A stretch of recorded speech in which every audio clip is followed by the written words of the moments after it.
షేక్ హసీనా రాజీనామా తర్వాత విచ్చలవిడి హింసాకాండతో బంగ్లాదేశ్లో అస్థిరత నెలకొంటే ఈశాన్య భారతం పశ్చిమ బెంగాల్ తీవ్రంగా ప్రభావితమవుతుందని తాత్కాలిక ప్రభుత్వాధినేత మహమ్మద్ యూనిస్ హెచ్చరించారు.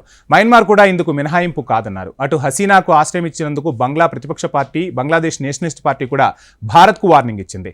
తమ శత్రువుకు ఆశ్రయం ఇస్తే భారత్ బంగ్లా మధ్య పరస్పర సహకారం కష్టమవుతుందని స్పష్టం చేసింది.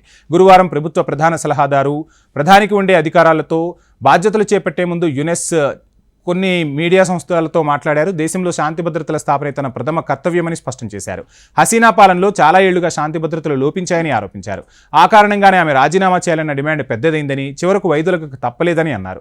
బంగ్లా ప్రజలు పండగ చేసుకుంటున్నారని వ్యాఖ్యానించారు. ఈ ఆనందోత్సాహాలే దేశంలో అస్థిరతను సృష్టించాయని, త్వరలోనే సుస్థిరత నెలకొంటుందని ఆశాభావం వ్యక్తం చేశారు.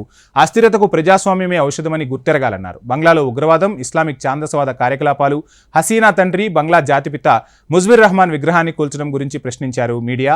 ఈ ఘటనలకు హసీనాయే బాధ్యురాలని ఆయన చెప్పుకొచ్చారు. ఇక ముజిబుర్ రహమాన్ ప్రతిష్టను ఆమె మసకబార్చారని కూడా తీవ్ర ఆరోపణలు చేశారు. దేశంలో అసలైన ప్రజాస్వామ్యం నెలకొంటే మైనార్టీలు సురక్షితంగా ఉంటారని చెప్పారు.